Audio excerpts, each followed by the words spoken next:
ओम शांति। अभी तक हम पुकार रहे थे ना, हे पतित पावन आओ हमें पावन बनाओ। भक्ति मार्ग में वे कैसे पुकारते थे, विषय विकार मिटाओ पाप हरो देवा। कौन से देव आते हैं, कैसे हमें पावन बनाते हैं? तो बाबा शिव बाबा खुद आते हैं, अपना परिचय देते हैं। शिव बाबा कहते मैं ही पतित पावन हूँ, आपको पावन बनाने आया हूँ। बाबा ने अभी खुद आकर अपना परिचय दिया है। ब्रह्म बाबा के तन में शिव बाबा आए हैं और अपना परिचय देते हैं, मैं ही पतित पावन हूँ, आपको पावन बनाने आया हूँ। अभी क्यामत का समय है। रावण ने मानव विकारों ने सभी को कब्र दाखिल कर दिया है, तो आपने अब पावन बनना है। बाबा पावन बनाने आए हैं, तो बाबा कहते अभी आपने पावन बनना है। बाबा कहते आप स्वमान की सीट में सेट रहो, तो सभी शक्तियां आपके आगे नतमस्तक होंगी, सभी शक्तियां आपके आगे हाजिर होंगी। बाबा कहते आप अगर अभी पावन बनते हैं तो मैं आपको 21 जन्मों के लिए गारंटी करता हूँ कि आप आगे 21 जन्मों में राज्य भाग्य लेंगे, विश्व की राजाई लेंगे। इसलिए अब अपने ऊपर ध्यान दे, पावन बनना है। आज 12 फरवरी 2026 की साकार मुरली के मधुर महावाक्य। बाबा कहते मीठे बच्चे, ये क्यामत का समय है। रावण ने सबको कब्र दाखिल कर दिया है, पाप आए हैं अमृत वर्षा कर साथ ले जाने। प्रश्न है आज की मुरली से, शिव बाबा को भोला भंडारी भी कहा जाता है, क्यों? उत्तर है क्योंकि शिव भोलानाथ जब आते हैं तो गणिकाओं अहिल्याओं कुब्जाओं का भी कल्याण कर उन्हें विश्व का मालिक बना देते हैं। आते भी देखो पतित दुनिया और पतित शरीर में है, तो भोला हुआ ना। आते भी पतित दुनिया और पतित शरीर में है, तो भोला हुआ ना। भोले बाप का डायरेक्शन है, मीठे बच्चे अब अमृत पियो, विकारों रूपी विष को छोड़ो। अभी अमृत पियो, विकारों रूपी विष को छोड़ दो। गीत है, दूर देश का रहने वाला आया देश पर आए में। ओम शांति, ओम शांति। मीठे बाबा। बाबा कहते रूहानी बच्चों ने गीत सुना, अर्थात रूहों ने इस शरीर के कान कर्मेंद्रियों द्वारा गीत सुना। दूर देश के मुसाफिर आते हैं, तुम भी मुसाफिर हो ना। जो भी मनुष्य आत्माएं हैं वे सब मुसाफिर हैं। आत्माओं का कोई भी घर नहीं है। आत्मा है निराकार, निराकारी दुनिया में रहने वाली निराकारी आत्माएं हैं। उसको कहा जाता है निराकारी आत्माओं का घर। माना शांति धाम को कहा जाता है निराकारी आत्माओं का घर। देश व लोक इनको जीव आत्माओं का देश कहा जाता है। अभी ये देश है या कोई लोक है, उसको जीव आत्माओं का घर कहा जाता है। माना जब आत्मा ने कोई शरीर लेती है तो उसको जीव आत्मा कहा जाता है। वह है आत्माओं का देश। फिर आत्माएं यहाँ आकर शरीर में जब प्रवेश करती हैं तो निराकार से साकार बन जाती हैं। माना आत्माओं का देश तो शांति धाम है ना, तो जब आत्माएं वहां से आती हैं और शरीर में प्रवेश करती हैं तो निराकार से वो साकार बन जाती हैं। ऐसे नहीं कि आत्मा को कोई रूप नहीं है, रूप भी जरूर है, नाम भी है। इतनी छोटी आत्मा कितना पाठ बजाती है इस शरीर द्वारा। हर एक आत्मा में पाठ बजाने का कितना रिकॉर्ड भरा हुआ है। रिकॉर्ड एक बार भर जाता है, फिर कितना बारी भी रिपीट करो वही चलेगा। बाबा कहते हैं रिकॉर्ड जब एक बारी कोई भर जाता है तो कितनी बार भी उसको रिपीटिशन पे लगा दो ना तो वही चलेगा। ऐसे ही हम सभी आत्माओं का पाठ भी नूंदा हुआ है, वो ऐसे ही चलेगा। जैसे 5000 वर्ष का पूरा चक्र है ना, तो ऐसे ही चलता रहेगा। बाबा कहते वैसे आत्मा भी इस शरीर के अंदर रिकॉर्ड है जिसमें 84 जन्मों का पाठ भरा हुआ है। जैसे बाप निराकार है वैसे आत्मा भी निराकार है। कहाँ कहाँ शास्त्रों में लिख दिया है वह नाम रूप से न्यारा है, परंतु नाम रूप से न्यारी कोई वस्तु होती नहीं है। आकाश भी पोलार है, नाम तो है ना आकाश, बिगर नाम कोई चीज होती नहीं। मनुष्य कहते हैं परम पिता परमात्मा अब दूर देश में तो सब आत्माएं रहती हैं। ये साकार देश है, इसमें भी दो का राज्य चलता है, राम राज्य और रावण राज्य। आधा कल्प है राम राज्य, आधा कल्प है रावण राज्य। बाप कभी बच्चों के लिए दुख का राज्य थोड़ी बनाएंगे। अभी सोचने की बात है कि बाप कभी बच्चों के लिए दुख का राज्य थोड़ी बनाएंगे।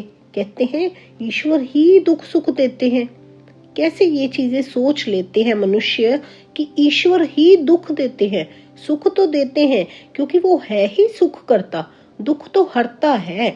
अभी तक हम भक्ति मार्ग में भी आरतियों में भी बोलते आए ना, ये दुख हरता सुख करता। तो बाबा तो दुख हरता है, वो दुख नहीं देते। लौकिक में भी देखा जाए, अगर कोई बाप है, लौकिक में बाप है, क्या वो कभी अपने बच्चे को दुख दे सकता है? सोच के देखे तो वो तो परम पिता परमात्मा है, वो कैसे हमें दुख दे सकते हैं?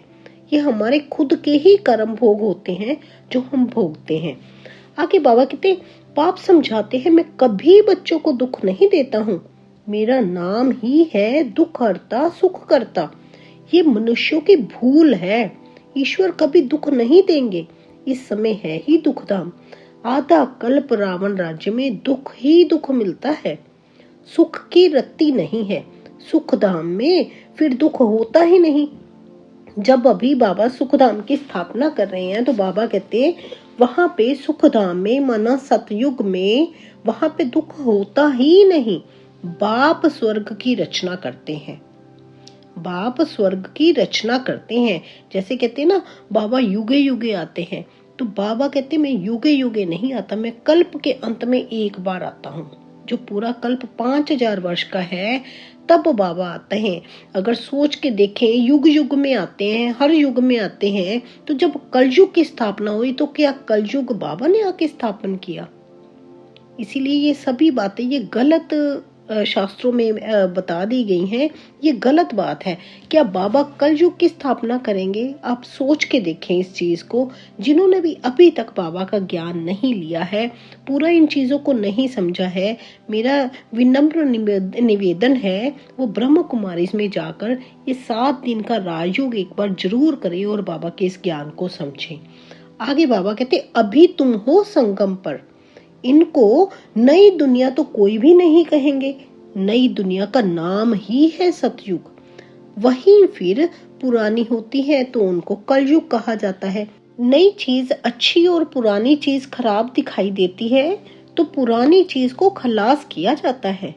पापा कहते जब कोई पुरानी चीज हो जाती है, वो खराब दिखाई देती है तो उसको खलास किया जाता है ना। ऐसे ही बाबा कहते मनुष्य विष को ही सुख समझते हैं। गाया भी जाता है अमृत छोड़ विष काहे को खाए। फिर कहते तेरे भाने सर्व का भला। आप जो आकर करेंगे उससे भला ही होगा, नहीं तो रावण राज्य में मनुष्य बुरा काम ही करेंगे। ये तो अब बच्चों को पता पड़ा है। गुरु नानक को 500 वर्ष हुए, फिर कब आएंगे? तो कहेंगे उनकी आत्मा तो ज्योति ज्योत समा गई। आएंगे फिर कैसे? तुम कहेंगे आज से 4500 वर्ष बाद फिर गुरु नानक आएंगे, क्योंकि ये रिपीट होती है ना। ये हिस्ट्री ज्योग्राफी तो पूरी रिपीट होती है। आगे बाबा कहते तुम्हारी बुद्धि में सारे वर्ल्ड की हिस्ट्री ज्योग्राफी चक्र लगाती रहती है। इस समय सब तमो प्रधान है, इनको क्यामत का समय कहा जाता है। सभी मनुष्य जैसे कि मरे पड़े हैं, सबकी ज्योति उझाई हुई है। बाप आते हैं सबको जगाने। बच्चे जो काम चिता पर बैठ भस्म हो गए हैं, उन्हों को तो अमृत वर्षा से जगाए साथ ले जाएंगे। बाबा उनको अमृत वर्षा कर उनको जगाकर साथ ले जाएंगे। माया रावण ने काम चिता पर बिठाए कब्र दाखिल कर दिया है, सभी सो गए हैं। अब बाप ज्ञान अमृत पिलाते हैं। अब ज्ञान अमृत कहाँ और वह पानी कहाँ? सिख लोगों का बड़ा दिन होता है तो बड़े धूमधाम से तालाब को साफ करते हैं ना, मिट्टी निकालते हैं, इसलिए नाम ही रखा है अमृतसर, माना अमृत का तालाब। गुरु नानक ने भी बाप की महिमा की है ना। खुद कहते हैं एक ओंकार सतनाम, वह सदैव सच बोलने वाला है ना। सत्य नारायण की कथा है, मनुष्य भक्ति मार्ग में कितनी कथाएं सुनते आए हैं। अमर कथा, तीजरी की कथा। कहते हैं शंकर ने पार्वती को कथा सुनाई। वे तो सूक्ष्म वतन में रहने वाले हैं, वहां फिर कथा कौन सी सुनाई। बाबा कहते हैं शंकर तो सूक्ष्म वतन में रहने वाले हैं, वहां कौन सी कथा सुनाई। ये सब बातें बैठ बाप समझाते हैं कि वास्तव में तुमको अमर कथा सुनाए, अमर लोक में ले जाने के लिए मैं आया हूँ। बाबा अभी ये अमर कथा सारी सुना रहे हैं। बाबा कहते अभी मैं तुमको अमर कथा सुनाए, अमर लोक में ले जाने के लिए आया हूँ। मृत्यु लोक से अमर लोक में ले जाता हूँ। बाकी सूक्ष्म वतन में पार्वती ने क्या दोष किया जो उनको अमर कथा सुनाएंगे। ये भी बात सोचने की है ना कि सूक्ष्म वतन में पार्वती ने क्या दोष किया, क्या ऐसा कार्य किया, गलत कार्य किया जिससे उनको अमर कथा सुनाएंगे और उनको अमर होने की जरूरत है। शास्त्रों में तो अनेक कथाएं लिख दी हैं, सत्यनारायण की सच्ची कथा तो है नहीं। तुमने कितनी सत्यनारायण की कथाएं सुनी होंगी, फिर सत्यनारायण कौन बनते हैं, क्या और ही गिरते जाते हैं। अभी तुम समझते हो हम नर से नारायण, नारी से लक्ष्मी बनते हैं। ये है अमरलोक में जाने के लिए सच्ची सत्यनारायण की कथा, तीजरी की कथा। तुम आत्माओं को ज्ञान का तीसरा नेत्र मिला है। अभी बाबा ने हमें आकर ज्ञान का तीसरा नेत्र दिया है। वैसे भी सोच के देखिए, अगर हम सत्यनारायण की कथा सुनते थे भक्ति मार्ग में, या अमरनाथ की कथा सुनी है, क्या वहां पे पूरा उस कथा में क्लियर किया गया है कि क्या सच्ची कथा है। घुमा फिरा के वैसी कहानियां लिखी हुई हैं। सत्यनारायण की कथा करते हैं, जो व्रत रखते हैं, सब कथा करते हैं, तो वो कहानियां लिखी गई है। वो मेन कथा क्या थी वो किसी भी पुस्तक में नहीं है, अभी तक नहीं आया। यही वो पूरी कथा है जो अभी बाबा हमें ज्ञान दे रहे हैं और सुना रहे हैं। यही है सच्ची सत्यनारायण की कथा। आगे बाबा कहते हैं, बाप समझाते हैं तुम ही गुलगुल पूज्य थे, फिर 84 जन्मों के बाद तुम ही पुजारी बने हो, इसलिए गाया हुआ है आपे ही पूज्य आपे ही पुजारी। बाप कहते हैं मैं तो सदैव पूज्य हूँ, तुमको आकर पुजारी से पूज्य बनाता हूँ। ये है पतित दुनिया। सतयुग में पूज्य पावन मनुष्य इस समय है, पुजारी पतित मनुष्य। सतयुग में पूज्य पावन मनुष्य और इस समय है पुजारी पतित मनुष्य। साधु संत गाते रहते हैं पतित पावन सीताराम। ये अक्षर है राइट, सब सीताएं ब्राइड्स हैं। कहते हैं हे राम आकर हमको पावन बनाओ। सब भक्तियां पुकारती हैं, आत्मा पुकारती है हे राम। गांधी जी भी गीता सुनाकर पूरी करते थे ना, तो कहते थे हे पतित पावन सीताराम। अभी तुम जानते हो गीता कोई श्री कृष्ण ने नहीं सुनाई है। बाबा कहते हैं ओपिनियन लेते रहो कि ईश्वर सर्वव्यापी नहीं है। ईश्वर को सर्वव्यापी के ग्लानि कर दी है ना, तो बाबा कहते ओपिनियन लेते रहो कि ईश्वर सर्वव्यापी नहीं है। गीता का भगवान शिव है, ना कि श्री कृष्ण। पहले तो पूछो गीता का भगवान किसको कहा जाता है। भगवान निराकार को कहेंगे व साकार को। बाबा कहते पहले प्रश्न पूछो, कोई भी आए तो उसको प्रश्न पूछो कि भगवान निराकार को कहेंगे व साकार को। श्री कृष्ण तो है साकार, शिव है निराकार। वे सिर्फ इस तन का लोन लेते हैं, बाकी माता के गर्भ से जन्म नहीं लेते हैं। शिव को शरीर है नहीं। यहाँ इस मनुष्य लोक में स्थूल शरीर है। बाप आकर सच्ची सत्यनारायण की कथा सुनाते हैं। बाप की महिमा है पतित पावन, सर्व का सदगति दाता, सर्व का लिबरेटर, दुख हरता सुख करता। बाबा की महिमा है ना, बाबा पतित पावन है, सर्व का सदगति दाता है, सर्व का लिबरेटर है, दुख हरता सुख करता है। अच्छा सुख कहाँ होता है? यहाँ नहीं हो सकता। सुख मिलेगा दूसरे जन्म में, जब पुरानी दुनिया खत्म हो, स्वर्ग की स्थापना हो जाएगी। अच्छा लिबरेट किससे करते हैं? रावण के दुख से। बाबा लिबरेट किससे करते हैं? रावण के दुख से, माना विकारों से। ये तो दुख धाम है ना। अच्छा, फिर गाइड भी बनते हैं। ये शरीर तो यहाँ खत्म हो जाते हैं, बाकी आत्माओं को ले जाते हैं। गाइड बनकर हम सभी आत्माओं को बाबा ले जाते हैं ना।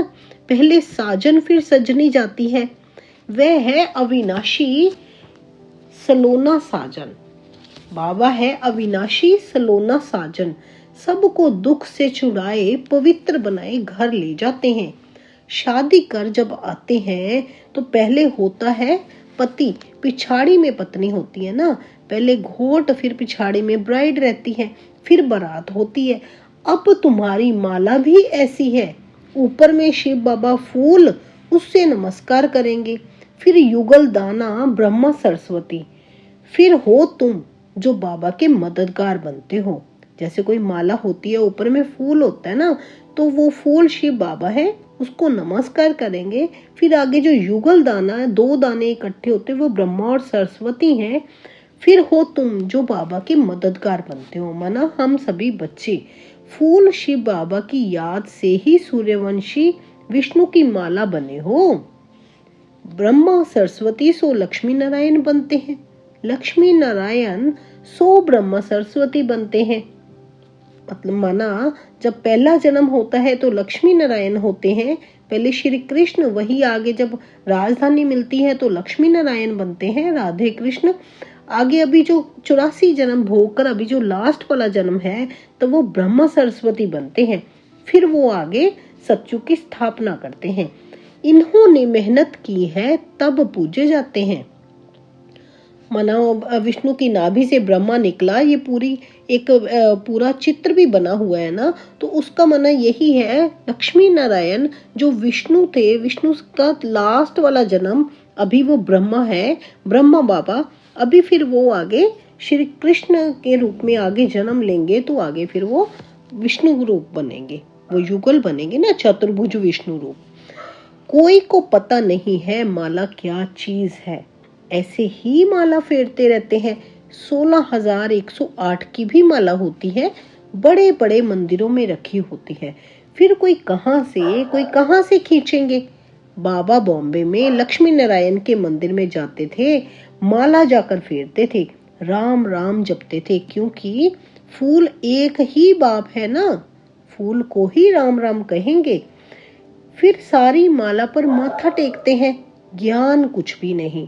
फिर बाबा कहते हैं सारी माला पर माथा टेकते रहते हैं, ज्ञान कुछ भी नहीं कि ये माला क्या है, ये मणके क्या है, ज्ञान कुछ भी नहीं है। पादरी भी हाथ में माला फेरते रहते हैं। पूछो किसकी माला फेरते हो, उनको तो पता नहीं है, कह देंगे क्राइस्ट की याद में फेरते हैं। उनको ये पता ही नहीं कि क्राइस्ट की खुद आत्मा कहाँ है। तुम जानते हो क्राइस्ट की आत्मा अब तमो प्रधान है, क्योंकि बाबा ने क्लियर किया है ना, वापिस तो कोई जा ना सके। सभी आत्माएं इकट्ठी एक ही बार बाबा के पीछे मच्छरों सदृश जाएंगे। जैसा जैसा किसने पुरुषार्थ किया होगा, ऐसे ऐसे आगे जाकर फिर पद पाना है। तुम भी तमो प्रधान बैगर थे, अब बैगर टू प्रिंस बनते हो। भारत प्रिंस था, अभी बैगर है, फिर प्रिंस बनते हैं। बनाने वाला है बाप, तुम मनुष्य से प्रिंस बनते हो। एक प्रिंस कॉलेज भी था ना, जहाँ प्रिंस प्रिंसेस जाकर पढ़ते थे। तुम यहाँ पढ़कर 21 जन्म के लिए स्वर्ग में प्रिंस प्रिंसेस बनते हो। ये श्री कृष्ण प्रिंस है ना, उनके 84 जन्मों की कहानी लिखी हुई है। मनुष्य क्या जाने, ये बातें सिर्फ तुम जानते हो। भगवानुवाच वे सबका फादर है। तुम गॉड फादर से सुनते हो जो स्वर्ग की स्थापना करते हैं। बाबा कहते तुम गॉड फादर से सुनते हो, माना शिव बाबा से सुनते हो जो स्वर्ग की स्थापना करते हैं। उसे कहा ही जाता है सचखंड। ये है झूठखंड। सचखंड तो बाप स्थापन करेंगे, झूठखंड रावण स्थापन करते हैं। रावण का रूप बनाते हैं, अर्थ कुछ नहीं समझते। किसको भी पता नहीं है कि आखरीन भी रावण है कौन, जिसको मारते हैं फिर जिंदा हो जाता है, जिसको वर्ष वर्ष जलाते रहते हैं लेकिन फिर वो जिंदा हो जाता है। वास्तव में 5 विकार स्त्री के, 5 विकार पुरुष के, इनको कहा जाता है रावण। उनको मारते हैं, रावण को मारकर फिर सोना लूटते हैं। तुम बच्चे जानते हो, ये है कांटों का जंगल। बॉम्बे में बबूलनाथ का मंदिर है। बाप आकर कांटों को फूल बनाते हैं।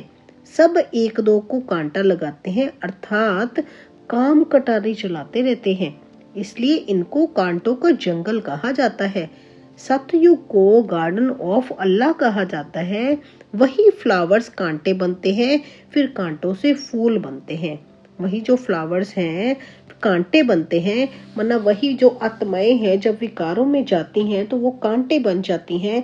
अभी फिर बाबा उन्हीं सभी आत्माओं का मना हम सब बच्चों को, जिन्होंने बाबा को पहचाना है, बाबा ने जिनको ढूंढ ढूंढ कर लेके आए हैं, तो उनको अभी कांटों से फूल बनाते हैं बाबा।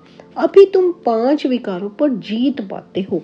इस रावण राज्य का विनाश तो होना ही है, आखिरीन बड़ी लड़ाई भी होगी, सच्चा सच्चा दशहरा भी होना है। रावण राज्य ही खलास हो जाएगा, फिर तुम लंका लूटेंगे, तुमको सोने के महल मिल जाएंगे। अभी तुम रावण पर जीत प्राप्त कर स्वर्ग के मालिक बनते हो। बाबा सारे विश्व पर राज्य भाग्य देते हैं, इसलिए इनको शिव भोला भंडारी कहते हैं, क्योंकि बाबा सारे विश्व का राज्य भाग्य देते हैं ना। बाबा कहते हैं मैं तो वहां पे नहीं आता, क्योंकि वहां पे तो मेरी दरकार ही नहीं है, आप वहां पे सतयुग में मुझे याद ही नहीं करेंगे, तो मैं सभी आपको राज्य भाग्य देता हूँ। इसलिए बाबा को शिव भोला भंडारी भी कहते हैं। गणिकाएं, अहिल्याएं, कुब्जाएं, सबको बाप विश्व का मालिक बनाते हैं। कितना भोला है। आते भी हैं पतित दुनिया पतित शरीर में। बाकी जो स्वर्ग के लायक नहीं है वह विष पीना छोड़ते ही नहीं। बाबा कहते जो बाकी स्वर्ग के लायक नहीं है वो विष पीना छोड़ते ही नहीं, मना विकारों में ही गुमे रहते हैं और विकारों को छोड़ते ही नहीं है, वो तो स्वर्ग के लायक ही नहीं है। बाप कहते हैं बच्चे अभी ये अंतिम जन्म है, अंतिम जन्म पावन बनो। ये विकार तुमको आदि मध्य अंत दुखी बनाते हैं। क्या तुम इस एक जन्म के लिए विष पीना नहीं छोड़ सकते हो? बाबा यहाँ पे प्रश्न पूछ रहे हैं अपने बच्चों से, क्या तुम इस एक जन्म के लिए विष पीना नहीं छोड़ सकते हो? मैं तुमको अमृत पिलाकर अमर बनाता हूँ, फिर भी तुम पवित्र नहीं बनते हो। विष बगैर, सिगरेट शराब बगैर रह नहीं सकते हो। बाबा पूछ रहे हैं विष बगैर, मना विकारों के बगैर, सिगरेट शराब बगैर रह नहीं सकते हो।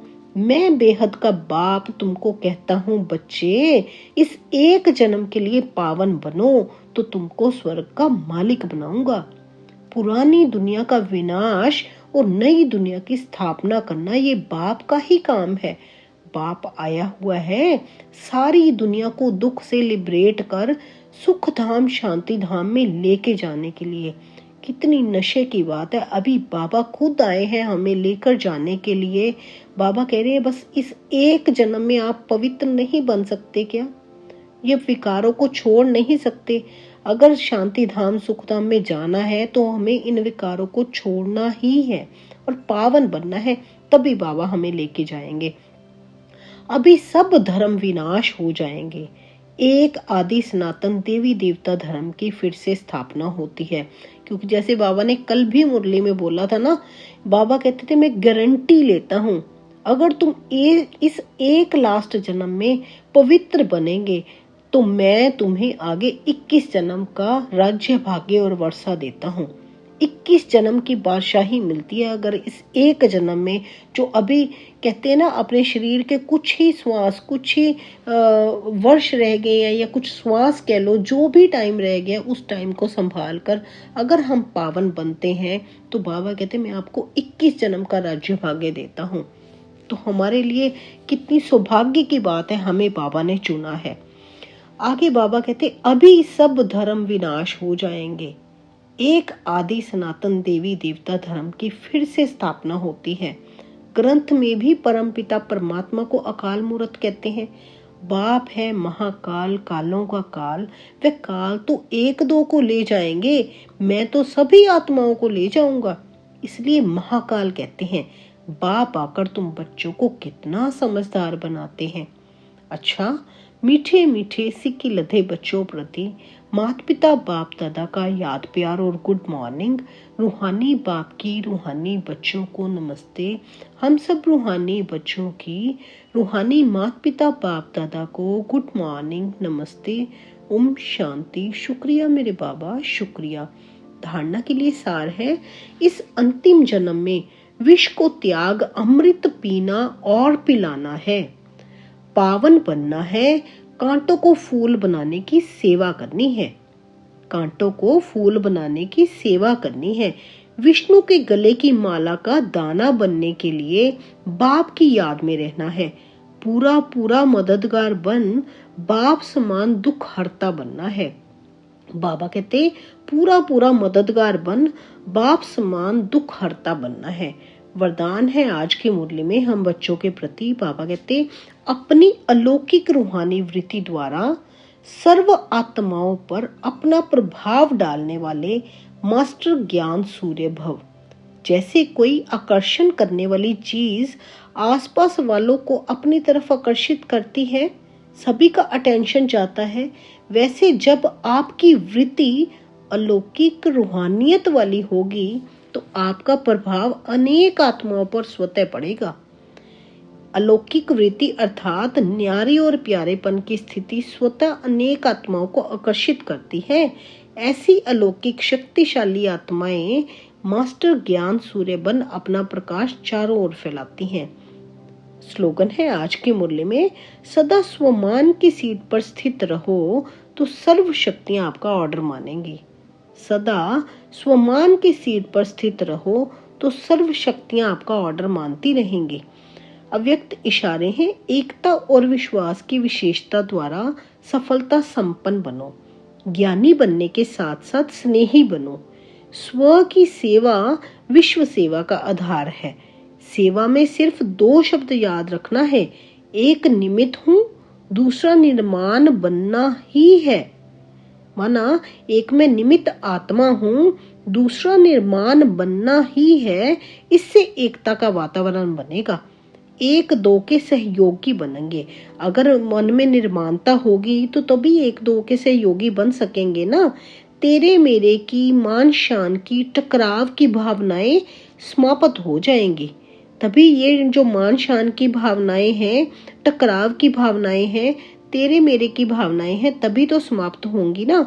अगर निमित्त आत्मा हूँ कि मैं निमित्त हूँ, करण करावन हार बाबा है, तो दूसरा निर्माणता की भावना अंदर आएगी, तो तभी ये भावनाएं समाप्त होंगी ना, टकराव वाली, मान शान वाली।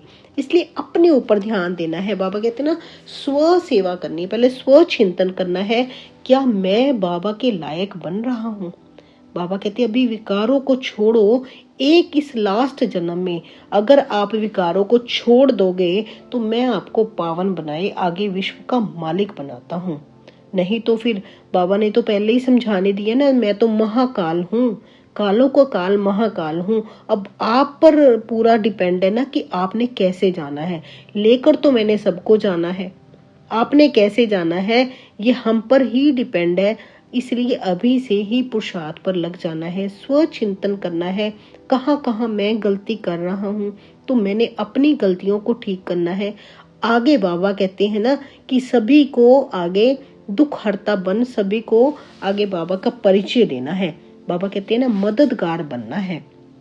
इसलिए अपने ऊपर ध्यान करते, बाबा की याद में हर समय सिर्फ एक बाबा याद रहे, बाकी सभी चीजों को छोड़ते जाना है। अच्छा जी, शुक्रिया मेरे बाबा, शुक्रिया। ओम शांति, ओम शांति।